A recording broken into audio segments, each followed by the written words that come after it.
Hello everybody. So this video is entitled MSTR shines as the market dumps. And yes, the MNAV is still compressing a little bit for MSTR. Yes, it's a slow bleed for MSTR, but under the hood, MSTR is doing oh so well with Stream, the Stream offering in Europe being almost doubled. 620 million euros is the upsize of Stream. That's a really huge deal under the hood. This company is firing on all cylinders under the hood. So before I get to that, let's talk about what's going on in the market. It's a liquidity issue. You had CEOs of a firm saying, their furloughed workers are not spending the money. Flights are about to be shut down in the US for 4% cancellations today.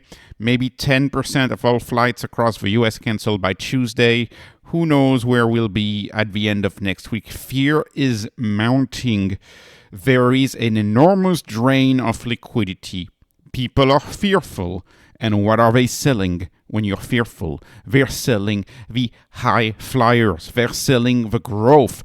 This is the third day in a row of, frankly, an epic drop for growth and the NASDAQ. It's as if AI was canceled. Was AI canceled? Did we stop the exponential progress of AI? Nvidia's down so much in a matter of less than a week. Did Nvidia withdraw its $500 billion revenue guidance at 70% gross margin? Is Nvidia not gonna cash flow nearly $400 billion over the next 5 months? 5 quarters? Actually, it is. Actually, it still is. It makes absolutely no sense. It's just liquidity. You have Nvidia, who is essentially 2.5 times cheaper than Costco. And Costco is up today. Yeah, I guess warehouse stores are the future. This is entirely ridiculous. It's as if AI was canceled. Is Bitcoin and crypto not the future of the financial system?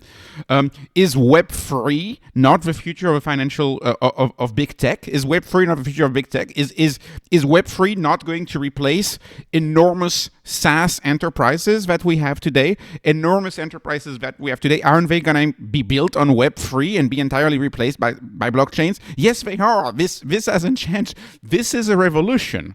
Okay, and everything is crashing, and even Tesla. Don't even get me started on Tesla. Did people even look at these robots? The investor presentation was amazing for Tesla yesterday. An hour and a half. Please go ahead and go listen to it. And they approved the funding. Anyways, it makes absolutely no sense. It's a liquidity issue. They're selling off because of a liquidity issue.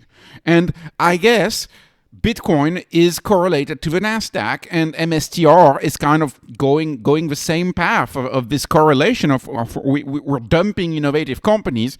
We're dumping a company that had a performance. I guess we're just a tad below Nvidia's performance over the past 5 years now, that we're trading at 234, but the performance is still very much outstanding. The performance is still well above the NASDAQ. Anyways, yesterday, what did we have yesterday? Yesterday, strategy closed at $237. Right now, screenshots as I record this, we are at 234. You see what I mean by a slow bleed? It is a slow bleed. Yeah, I'm not happy. We're going down. But it is a slow bleed. MNAV was 1.28 yesterday. It's 1.25 today. Okay, so we're the slow bleed continues, but it's not the catastrophe that people keep telling you about. I suggest look at any small cap growth stock that I follow on this channel. Look at the performance of LifeMD. Look at the performance of ODD stock. We haven't dropped as much as some of these smaller caps, if you're really being honest and looking at it. I want to talk about the VIX quickly. So the VIX is showing sign of turmoil coming up again. We're at 22. You may remember 25. That was when Trump announced 100% tariffs on China, spooked the market. The VIX went there. To me, we're going to go there at the end of the day again. And this was April. Remember the epic dump in April. So the market is showing, big big signs of concern and market-wide sell-offs, and this shutdown really needs to end. There is a crash is brewing, and so this shutdown needs to end, preferably today, right? If you look at the fear and greed index, it's now at 15, and okay, people criticize it, but still, it's now at 15. Crypto fear and greed index 21. So these indicators are showing that we are in the midst of kind of a crash, right? Of a baby crash right now, and so people will say it's a buying opportunity. Yeah, I agree, but we've had a lot of buying opportunities the past month. This is not the first time. I'm tired of buying opportunities, quite frankly. I mean, it's like the 2020s are an awful decade for the unemotionally strong investor. Like in the 2020s, if you want to make money, you have to be emotionally strong. We've had dumps that used to happen once a decade. We've had those like twice a year in the 2020s. So anyways, okay, let's go back to strategy.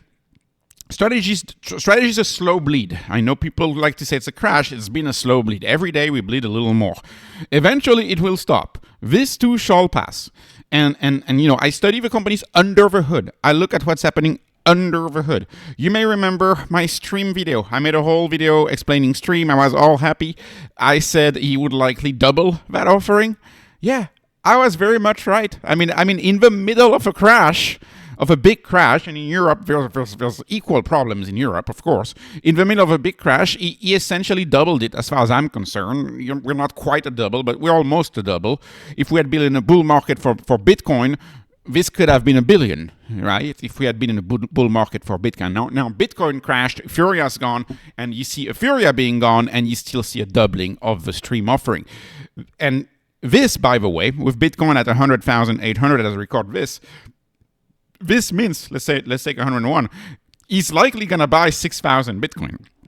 Now, if he announces that by next Monday in 3 days, or in 9 days, next week, I don't know. But that's going to be 6,000 Bitcoins here. That's going to be added to the balance sheet of MSTR. This is a very bullish catalyst under the hood. This is why he reaffirmed the long-term guidance, because he's bullish and he's going to buy this Bitcoin. And that's why he reaffirmed the BTC yield target towards year end, right? And analysts were surprised, but he did. And so actually, strategy had a pretty good call. If you ask me, they didn't do a redo of a catastrophic call of Q2. Q3 was a pretty good call. So that's a big catalyst. The stock should be up on this. Of course, it's down because people can't look forward, I guess, more than a few days now. People are only looking at the next few days. That's why all of these stocks like Nvidia are selling off, right? Because they can't look over the next few days. So that's point number one. That's catalyst number one. Catalyst number two is I want to talk about Stretch again. Stretch. That's the third day. That is the third day that Stretch breaches $100 multiple times in the day. So, of course, I guess for the past hour, we've been at like 94 cents or 92 cents or whatever. So I guess he hasn't ATM'd in the past hour. But if you zoom out just to 2 hours and a half, you can see this is today. We were way above, like 20 cents above 100. At the open, and so my guess is that he had to ATM a lot at the open, a big arrow of ATM at the open, and then we had 7 more opportunities where we traded above 100. So my guess is, and that's what I think happened on the other side, because Saylor wants to keep that Stretch preferred below 100 at all times. So every time it breaches 100. You tap the ATM. Every time you tap the ATM, that means he tapped the ATM 8 times today.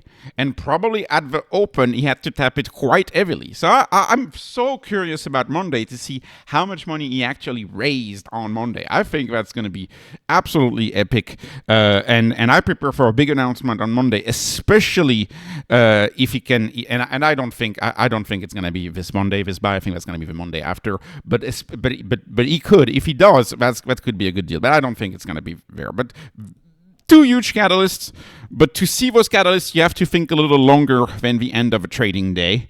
And today, the market is only thinking about the end of a trading day. So that's essentially what's going on, if you ask me. This was not investment advice. This is not financial advice. This is only entertainment. I'm hoping you were entertained. Please like, please subscribe, follow me on Patreon, follow me on X. Thank you for watching, and have a wonderful wonderful day.